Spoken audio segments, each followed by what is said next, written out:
Welcome to the Agency X podcast. Today, David and I spoke about iOS 15 and those updates and how it's impacting email marketing. We touched a bit on how it impacts social media ad spend as well, but we really wanted to focus on what brands could be doing on the email marketing side and how they should also be focusing on testing and optimizing their store for conversions. This episode is sponsored by Gorgias. Gorgias is the #1 e-commerce help desk that lets you manage and respond to messages from your site, social, email, and SMS all in one platform. They have built-in automations to handle common queries like order tracking and save your team time and money. Get a free month by clicking the link in the description and elevate your customer experience today. You're listening to the Agency X podcast. I'm your host, John Sertikowski, founder and CEO at Avex, a New York City-based e-commerce agency for high-growth D2C brands. As always, I'm joined by our e-commerce strategist, David Anzalone. Our goal is to provide some insight into e-commerce, technology, design, and everything in between. Let us know what you think of today's episode and make sure to visit our website, avexdesigns.com. Welcome to the Agency X podcast. I'm your host, John Sertikowski, founder and CEO at Avex. As always, joined by David, our e-commerce strategist. How's it going, David? Hey, John. How's it going? Been Good. a minute since we recorded an episode, so glad to be firing it up. I know. We have a few that are in the hopper that are going to be coming out in the next couple weeks, so no one's going to know that we took a little hiatus. It's all good.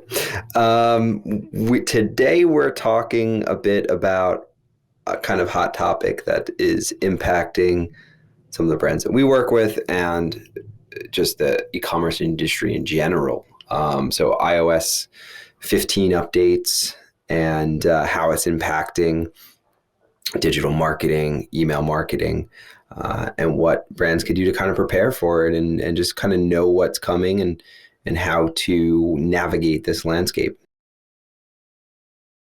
Yeah, and in addition to that, a little bit about 14.5, which preceded it. Both updates really focus on giving users control over like their data privacy and tracking, because what both updates did was allow users to control what apps and emails collected from them. With iOS 14.5, it was about app data, which, using probably the most prevalent example, Facebook, that's what people were most concerned about, especially e-commerce merchants, was affecting the accuracy of attribution. Because, thinking about it, right, when you have a huge bombshell like this, where essentially the message is, Apple is rolling out an update that is going to make it more difficult for you to track attribution and, conversion rate from ads. And it goes deeper than that, but high level, as far as most e-commerce merchants will be concerned, that's really the big focus. The concern makes sense because not only does it affect insight opportunities by the less data you collect, the less you have to use when making decisions. And then, as I just said before, attribution accuracy. If you can't know with certainty that your efforts paid in organic are generating an ROI, that's of course going to cause understandable frustration. And I think having seen, following it very closely on LinkedIn from announcement to application to then outcome, I think it's a very predictable overall behavior. I'm sure you've seen the same thing on your LinkedIn too, John, where at first, it's people, criticizing Apple or, lamenting like, oh, like this is the end of this, like this is the end of Facebook ads, this is the end of email. And then it starts getting rolled out and you're finding that these systems are, they're creating ways of complying with it, but still getting that information and people realizing it's not as bad. And they're like, well, it's actually not terrible now that I think about it. So I'm not sure if you saw that in your feed, but that was definitely very apparent on mine. Yes, I agree, especially with providers like Klaviyo and some others releasing statements about it, about how it could be a positive thing, and it's kind of the next step. And I'd like to actually everything you brought up is important as far as attribution and collecting data. I'd like to even take a step back or look at it from a different view for a second. And that's from an internet and overall privacy lens, like kind of looking at it through that. So to be honest, the internet is still in its infancy. Things like even the smartphone, like Apple only released the iPhone in 2007. That wasn't that long ago. We're not talking about multiple decades. I see a lot of these privacy controls being passed over to the customer as a positive thing. Of course, there's going to be some short-term concerns, but we need to all look to where the internet is going in the future, right? So like widespread internet adoption is really just, I would say, the past like 15 years or something, or even less. Like before that, yeah, people had internet, but it wasn't what it is today. E-commerce is even more in its infancy and has so much to grow up. So I think companies like Apple are taking a step forward to say, hey, look, we know that privacy, we're getting ahead of this. Privacy is a concern of customers. You have all these apps that really collect so much data and they rely on all this data. It's not going to last forever. So I think this is something that was just inevitable. Now, how brands react to it is, and how providers like SaaS products like Klaviyo and some others react to it, I think is going to be very important, because the days of like just spinning up a drop shipping product and targeting the heck out of it with Facebook ads, those days are eventually like, it's not going to be real. It's not going to be a thing that you could do as easy as it was like 3 to 5 years ago, or even less, or even just like last year. I think what we're taking a step forward here is the brands that are focusing on brand building, the brands that are developing really great companies, or they're going to be the ones that stand out, because they're going to be able to kind of navigate through this. They're not only relying on just targeting ads. So I think it's going to really help the brands that are trying harder and the ones that are doing good things. I think it's going to actually benefit them, where it might be a little tougher for newer brands who rely on that amplification of paid ads to be able to get to the right people. So I think depending on where you are as a brand, it's going to impact you a bit differently. Sure. And these updates are really nothing new. If you can recall a while back, right, with Google, they're always updating how they rank SEO. And most of their updates are designed to dissuade and even penalize people for using, CD tactics, like, having like, white text in the background, repeating like a keyword, which, worked for a time, but didn't benefit the user. Again, it was very gimmicky. And so Google, they strive, and you see this too with Google Ads, with how they do like ad quality ranking, that it's not so linear anymore, where, we don't even really know how a lot of these systems rank performance. What we do know, and this is where I think the future of tracking and ranking algorithms are heading, is I think we're getting to a point where we never will, and probably never should, understand how these systems work and how they calculate and rank performance. But what we do know is that it's based on a combination of metrics and data points that are overall benefiting the user. I mean, with Google, right? Again, going back to that example for SEO and paid ads, we have ad quality, or just content quality for the SEO side.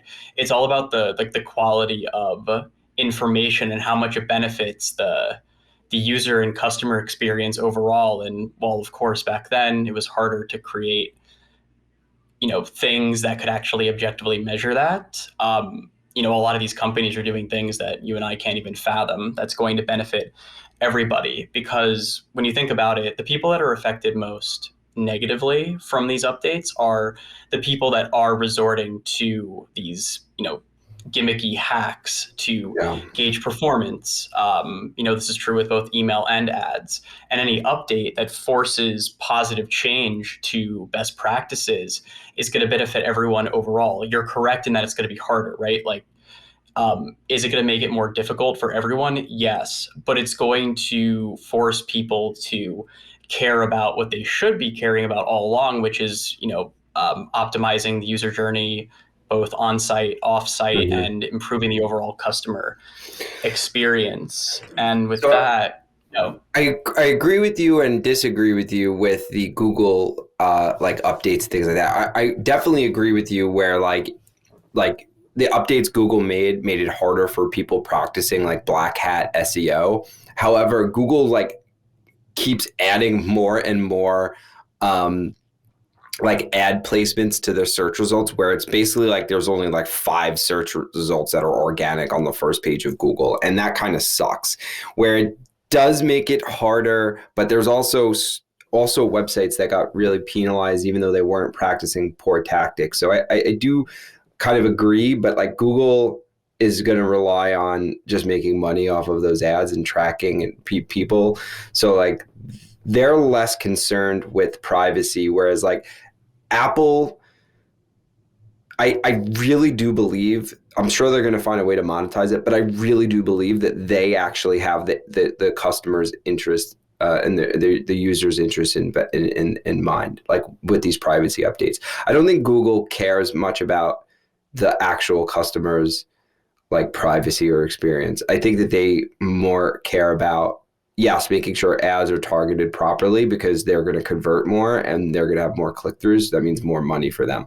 I don't know yet what Apple's like financial gain is going to be from this, other than maybe people signing up or buying into the Apple ecosystem because there's better privacy with it. So I kind of, I know they're like the biggest company in the world, but I tend to trust Apple more than Google. yeah, and this honestly, this is a much larger conversation that Mm-hmm. obviously doesn't have to do with e-commerce merchants. I mean, when you think about it with Apple, what do they gain from it? It's I myself don't know, and I haven't really thought per se. But what I do know is that Apple hasn't really done anything that has impacted them negatively financially, because while they do collect a lot of data, like Apple does collect a lot of first party data that they use internally, and they don't officially sell it. I mean, I think they do give it to the U.S. government. There's a lot of Probably. speculation with that, but again, they don't make any money from email, and they don't make any money from ad revenue in the same way that Google does. So for example, if Google or Facebook were to roll out updates on their platform like this, it would be so very strange because they'd be cannibalizing their own efficacy, whereas Destroying Apple's it. not doing it. They'd be destroying it. That's their core primary business, is collecting data and basically selling it in some way, shape, or form. Right. That's why Facebook is, fighting this so hard. And, this is a huge part of their business. Like they're going to take a huge financial hit, probably billions of dollars. Right. Yeah. And that's why Apple can do that so well. So when, it's about, what does Apple gain from it? It makes them, not only does it make them look good, it also doesn't affect them negatively. It's affecting other platforms negatively, right? Again, like Google and Facebook.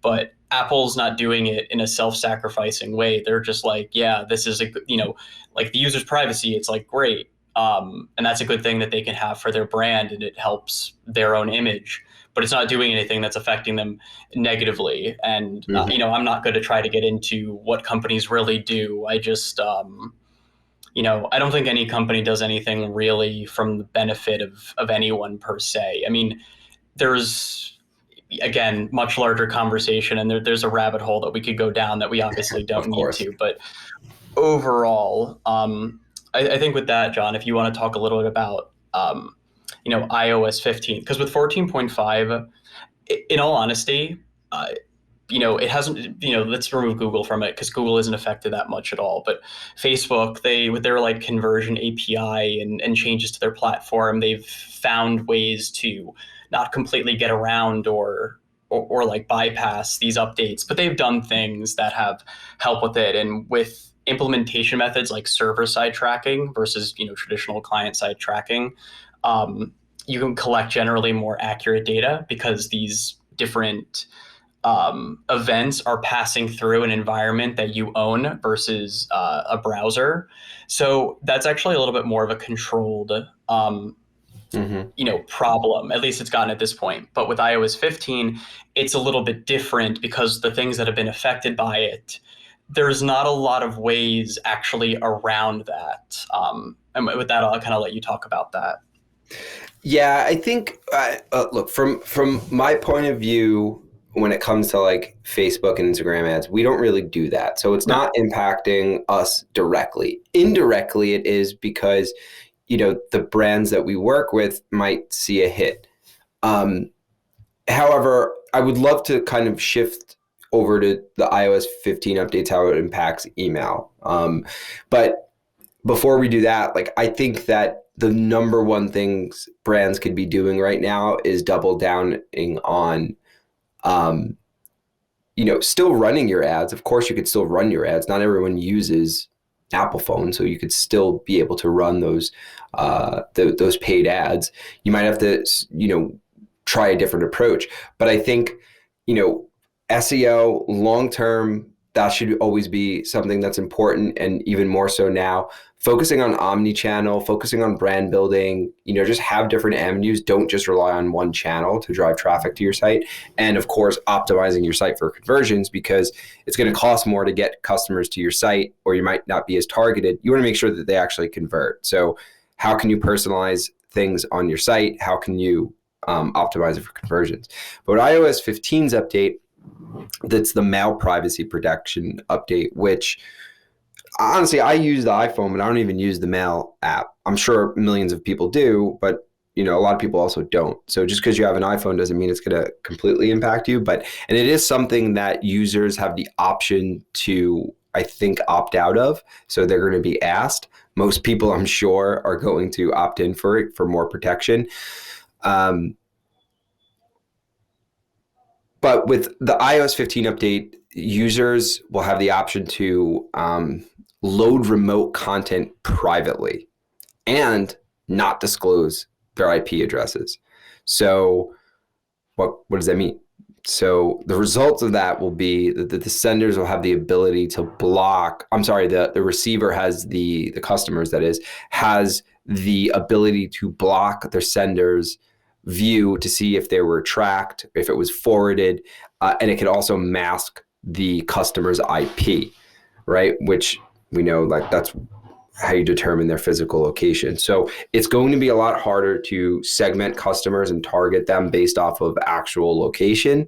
It's going to be near impossible to see if they open the email. So I think that really is going to impact testing subject lines, testing the pre-headers, even time of day and location and things like that. It's going to be harder to test them. Does it mean you can't reach them? No, but it's going to be harder to test them. And there's another update in there that I'm not sure of Apple's exact term for it, but I think it's called like Hide My Email. And that has a few issues for marketers and brands.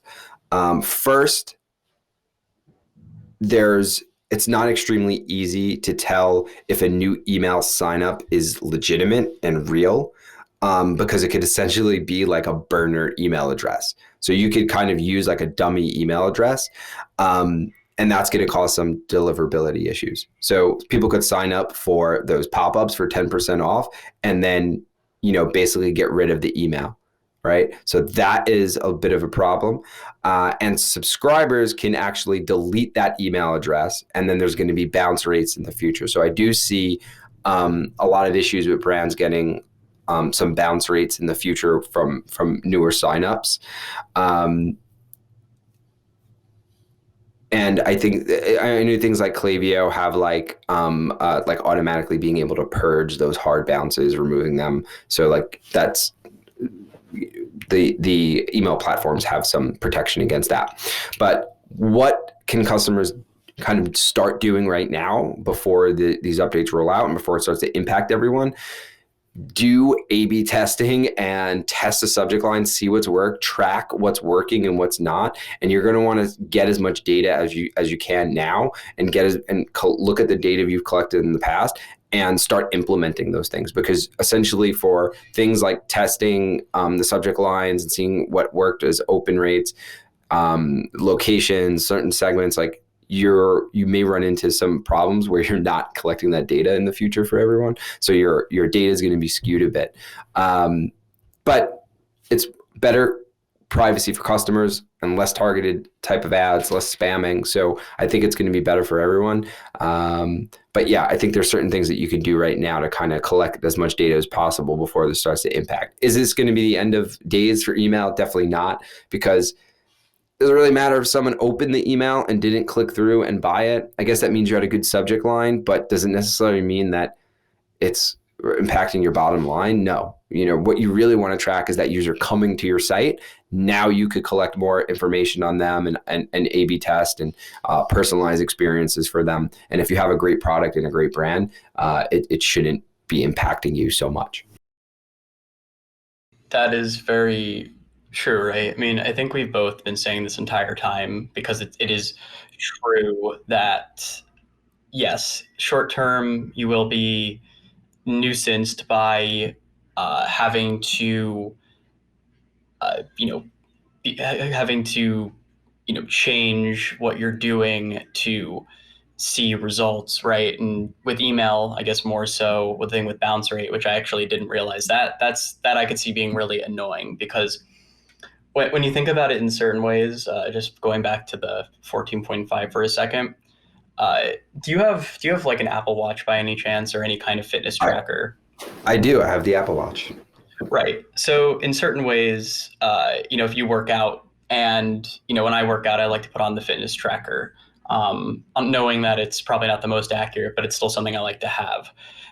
Even doing it when like going on walks. And recently I've started to not do that as much, because realistically, regardless if your watch is tracking your workout or not, you still completed the workout. It still technically happened. You just don't have objective proof that it happened on paper, metaphorically. Kind of the same with this situation, especially with iOS 14.5. With 15, the email bounce thing, that's a little bit different. But in terms of open rate, yeah, like people will still open the email, like that still happens, you just don't get it.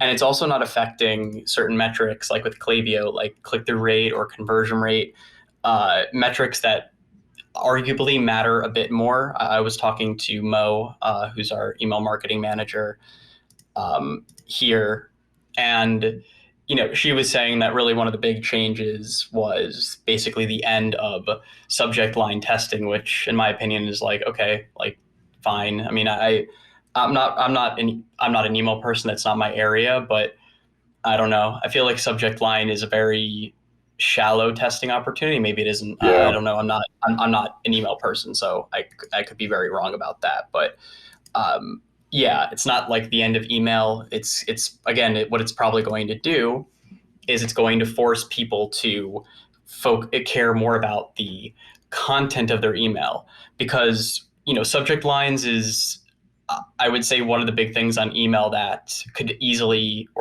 is easily get gimmicky, where you do like clickbait style, clickbait style, messages to get people to open it. But really it's, what the real overall goal is click-throughs and purchases. And that focuses on the quality of your, quality of what your email and content is. It's the KPIs that matter, right? I mean, for you, John, you're, besides being the CEO, you basically spearhead sales at Avex, and, at certain places, right? Again, I'm not a salesperson either, but I do know at some other companies, they focus on like KPIs, right? That like don't matter, or like vanity metrics, like how often you spent on a phone call with prospects. Like some companies, they're like, oh, you're not talking to prospects enough. Like your win rate is up and your close rate's way up, but your time on the phone is down. And time on the phone, that really doesn't matter. Sure, it's like a KPI, but who cares? I think in the same vein, this is going to force people to focus on the KPIs that actually matter, and then doing practices that are going to, contribute to it. Because again, in the future, so updates like this, like who knows what iOS 16 is going to do? I mean, for all we know, iOS 16 is going to do something that's really going to affect e-commerce more, right? Like we have no idea, because what Apple's doing is definitely setting a precedent for themselves and for others to give users control of their own privacy. Because I think for the most part, a lot of people just don't know that it's either a concern, like they're aware of the subject, but they don't really know or really have the power to control it. Because if you go to a website, you might have like an opt-in, opt-out policy on your site, but it's usually stuffed at the bottom at like the privacy policy link, and you never really navigate towards it. And when you see like that pop-up that says, hey, like, do you accept cookies and all that? Most people just click yes. And in a lot of ways, I feel like a lot of people, while some will opt out, most people by default will just be like, sure, I mean, whatever, track, they don't care. So I would say overall, if you're a merchant who's been affected by this, because you inevitably will, and you're still concerned about it, your concern is merited and warranted. But overall, the really important things is optimizing your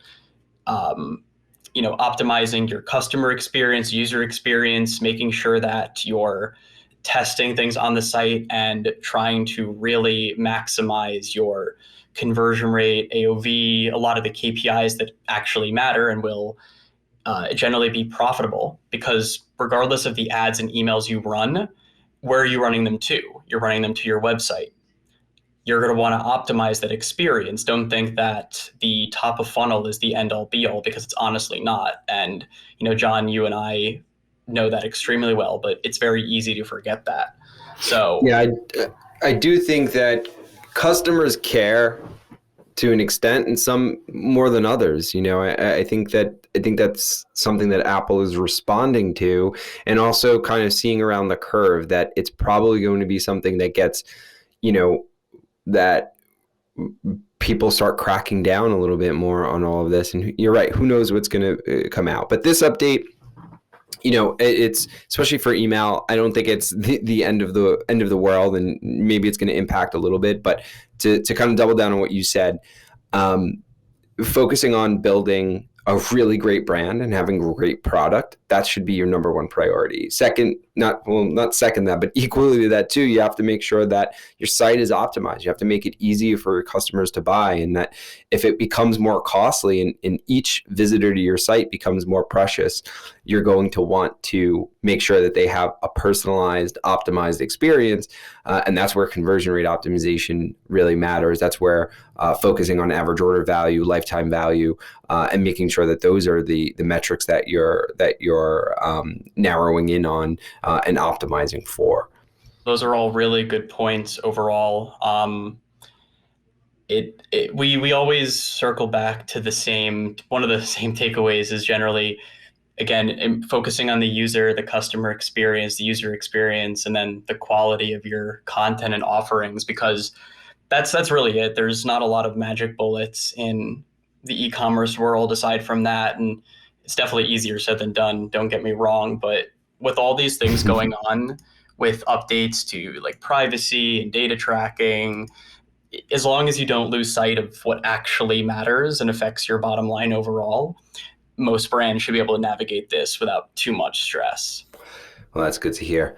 All right, we're going to wrap it up for now. Until next time, we have some interesting topics and guests lined up, and we'll keep you posted. Thanks so much, David. Yep.